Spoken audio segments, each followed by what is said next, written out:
الحمد للہ رب العالمین والصلاة والسلام علی سید المرسلین اما بعد۔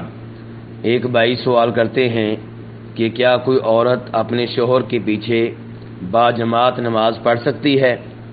تو گزارش یہ ہے کہ اس میں کوئی حرج نہیں ہے، اور یہ چیز نبی علیہ الصلاۃ والسلام کی احادیث سے ثابت ہے۔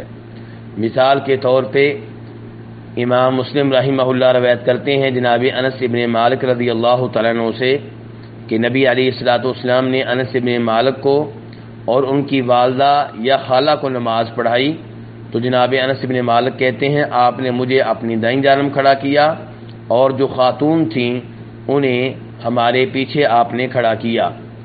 اس حدیث سے ایک تو یہ مسئلہ معلوم ہوا کہ عورت کسی مرد کے پیچھے باجماعت نماز پڑھ سکتی ہے۔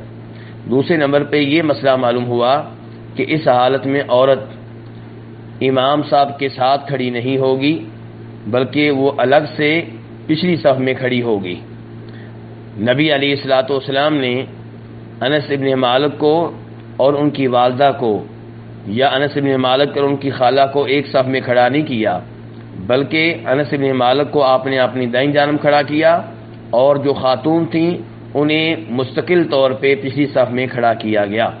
اس لیے جب کوئی خاتون اپنے شوہر کے ساتھ باجماعت نماز پڑھے گی تو وہ اپنے شوہر کے ساتھ کھڑی نہیں ہوگی، بلکہ اس کے پیچھے ایک مستقل صف میں کھڑی ہوگی۔ واللہ تعالی اعلم۔